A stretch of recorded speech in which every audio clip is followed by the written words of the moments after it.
It's Marley from the Energy Boutique with your energy forecast for Tuesday, November 14th.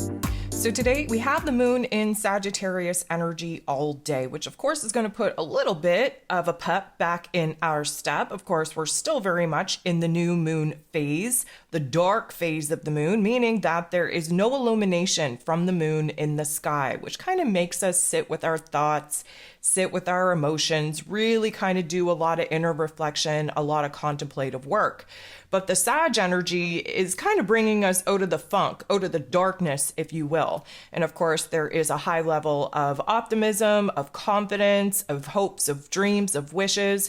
We are seeing the light at the end of what has been a very dark tunnel, and we're in the mood to kind of break out of the old, of the comfortable, and we're looking to explore. We want new adventures, we want new quests, we want new experiences, and therefore we are a little bit excited to kind of expand our comfort zones and therefore our options as well. We definitely have a lot that we want to learn, that we want to explore, that we want to discover, especially about ourselves, this new version of self that we're bringing forth under the new moon transformative energy of Scorpio. And because of this, we are very eager beavers to kind of test the boundaries, if you will, of our new thoughts, of our new emotions, of what it is that we actually want to create, actually want to pursue. So there are 7 different aspects here today, 5 of them going to involve the moon. But first, we have Venus, the goddess of love, beauty, worth, pleasure, and money in her rulership in this Libran energy, really pushing for peace and harmony and balance. We're looking to compromise. We're looking to negotiate. Venus is going to be making a positive interaction with Saturn, the Lord of Karma. He rules over roles and responsibilities and structures and foundations. He is in Pisces energy, a mutable water sign, which means that there is a rapid change to our inner realm, to our emotions, to our soul, to our spirit, to our dreams, to our visions, to our belief system. So Venus interacting with Saturn in this way is definitely putting on the planning energy. We're in a particular mood, attitude, mind frame to get down to the nitty-gritty and come up with a perfect strategy for us to actually break away from the old and actually start anchoring in the new. This is definitely going to be strategizing around the change of heart, matters of the heart. What is important, what we value, what it is that we're seeking in our lives in order to stabilize the areas that have been out of whack and kind of chaotic. Now, this is definitely going to put us in a different mind frame to kind of consider our loyalties. And for many of us, those loyalties need to be with ourselves first and foremost. And so because Venus in Libran energy is very focused on relationship dynamics, and because there's been a lot of fluctuation in relationship dynamics, we really are having to kind of see where it is that we need to start honoring ourselves first and foremost, really anchoring in that energy and watching the energetic exchange with other people outside of us be tweaked because of the energy that we're now standing in.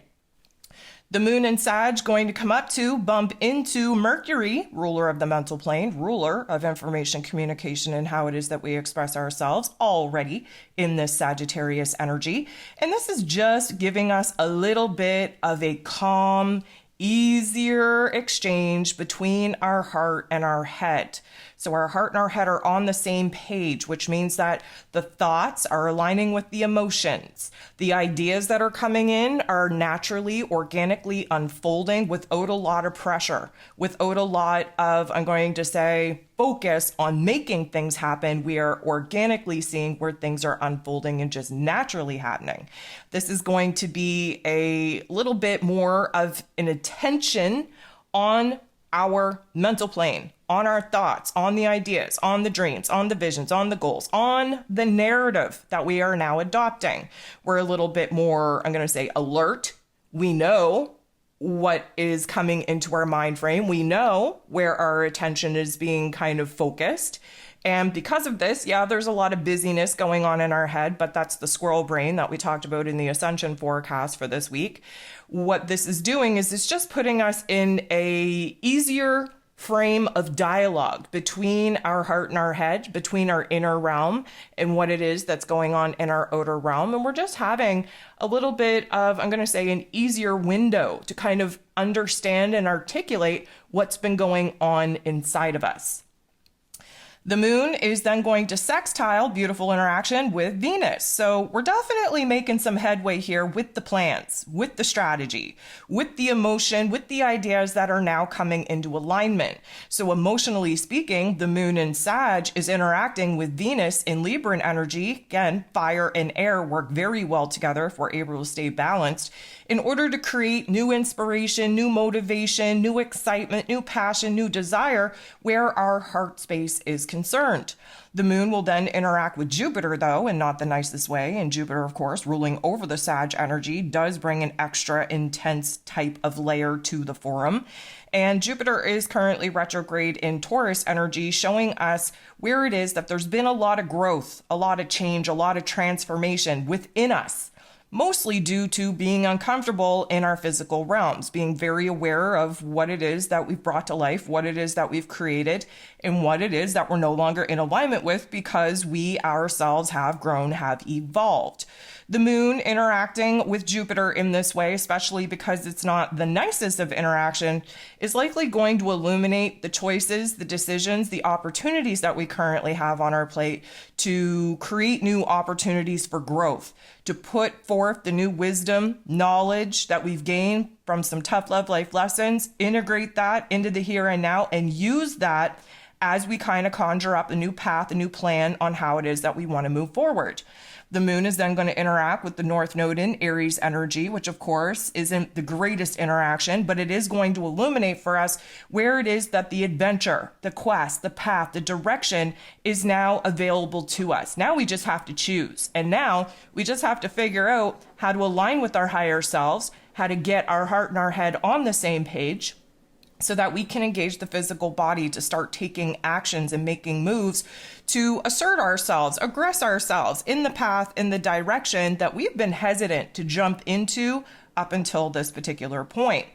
The sun in Scorpio energy going to make a positive interaction with Chiron, the wounded healer, who is retrograde in Aries energy. This is definitely showing us where it is that there is a major change, major transformation taking place within us, in our soul, in our spirit, where it is that we are essentially growing, where we are essentially healing, where it is that we're eager to jump into these new roles and responsibilities, these timelines, these soul contracts, now that eclipse season is over, and really start kind of learning new aspects of not only ourselves, but new life lessons that, of course, are awaiting us through the triggers and activations of our external realm.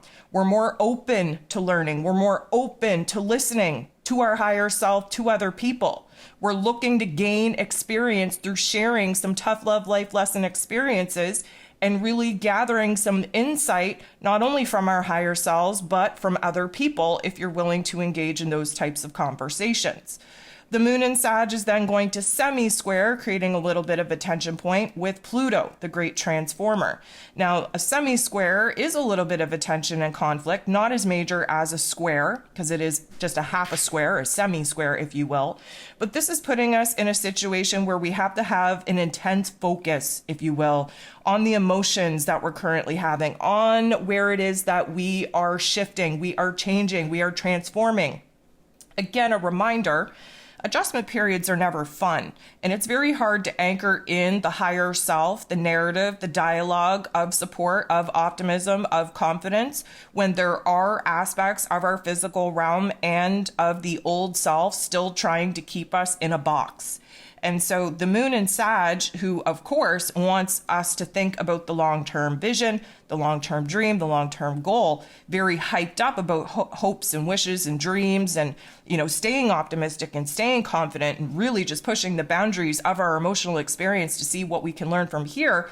This is on the lighter side of things, while Pluto, of course, intensifies things, really reminding us of the darker experiences so that we can appreciate the light, reminding us of some tough love life lessons so that we can integrate that particular wisdom and knowledge and use it as we formulate a plan, a path, a strategy on how it is that we're moving forward.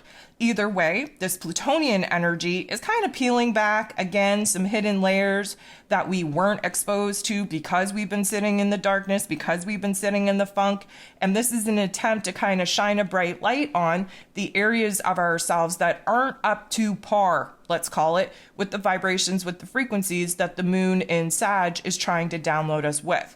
So there is a little bit of a struggle there, but this is going to highlight the major change, the major transformation that we're going through in our inner realms, so that we can see how it is that we have been successful in turning some darker parts of ourselves into some lighter parts, how we've been able to transmute some of that pain into power, and where it is that we're just acting as the observer right now, having a bigger, greater, grander perspective on some of the tough love life lessons that we had to go through in preparation for this particular karmic chapter as we begin to move forward.